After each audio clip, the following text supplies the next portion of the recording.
શરણાયો વાગશે અને તારા આંગણાનો એક પંખી બનીને હું ઉડી જઈશ.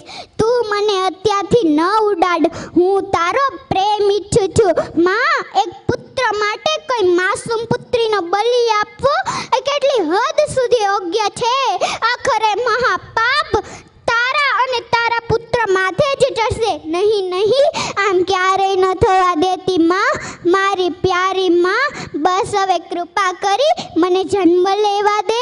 મને મારીશ નહીં, મને તારા બાગનું એક ગુલાબનું ફૂલ બનીને ખીલવા દે. મને કરમાવીશ નહીં.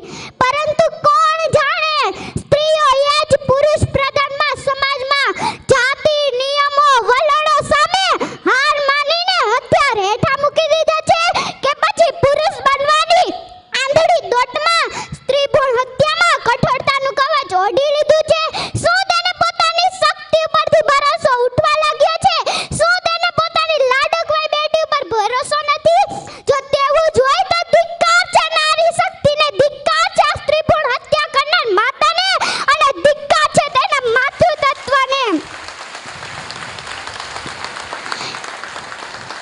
કારણ કે હું માનું છું ત્યાં સુધી એક સ્ત્રીની મંજૂરી કે ઈચ્છા વગર કોઈ પણ ડોક્ટર કે પુરુષની હિંમત છે કે તેની કુખને હાથ લગાવી શકે? અરે, દીકરી એ લક્ષ્મીનું સ્વરૂપ છે. દીકરીની ઝગમગતી દ્રષ્ટિ સામે લાખો સૂર્યની રોશની પણ ઝાંકી પડી જાય છે. આવું લાડક વાયુ પાત્ર એટલે જ દીકરી. और માતા એટલે વાત્સલ્યનું ઝરણું, પત્ની એટલે પ્રેમનું ઝરણું, પરંતુ દીકરી એટલે વાહનો દરિયો કહેવાય છે. દીકરી દાદા દાદી માતા પિતા ભાઈ દરેકને સ્નેહના બંધનથી બાંધે છે. એટલે જ દીકરીની વિદાય વેળાએ દરેકની આંખોમાંસની આંસુ વહે છે. દીકરી એટલે પિતાનો સંસાર, દીકરી એટલે માતાનો આધાર, દીકરી એટલે ભાઈનો પ્યાર. આવો ત્રિવેણી સંગમ સાર્થક કરે એ જ દીકરી. જો દીકરો એ પિતાનું રૂપ છે, પરંતુ દીકરી એ પિતાનું સ્વરૂપ છે. જો દીકરો એ પિતાનું હાથ છે, પરંતુ દીકરી એ પિતાનું હૈયું છે. દીકરી તો રૂડી સમાજની મૂડી, દીકરી વિનાની જિંદગી અધૂરી. દીકરીનું સમાજમાં જાળવો માન,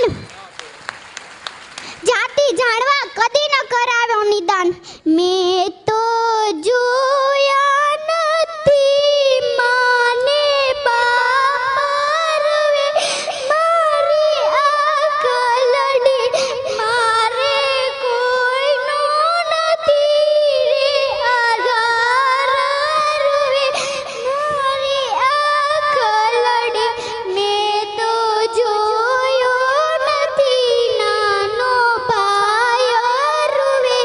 મારી આકલડી રૂવે, મારી આકલડી, મારી આકલડી.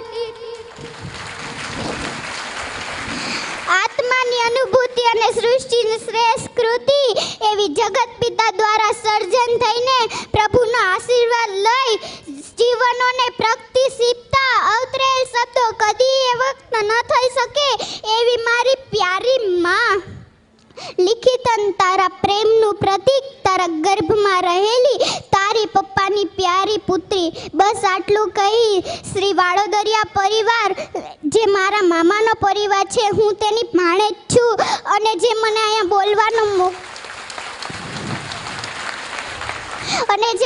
બોલવાનો મોકો આપ્યો તેને મારા લાખ લાખ વંદન.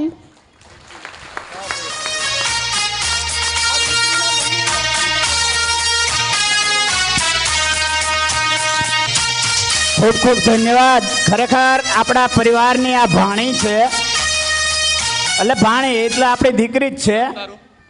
પણ આ દીકરી આજે જે બોલી છે એના મા બાપને ખરેખર 100 ધન્યવાદ, 100 અભિનંદન. આ દીકરીને સ્ટેજ ઉપરથી 2400 રૂપિયા પરિવારે આપ્યા છે. તાળીઓનો ગડગડાટ. પ્રમુખશ્રીને વિનંતી કરીશ કે તેઓ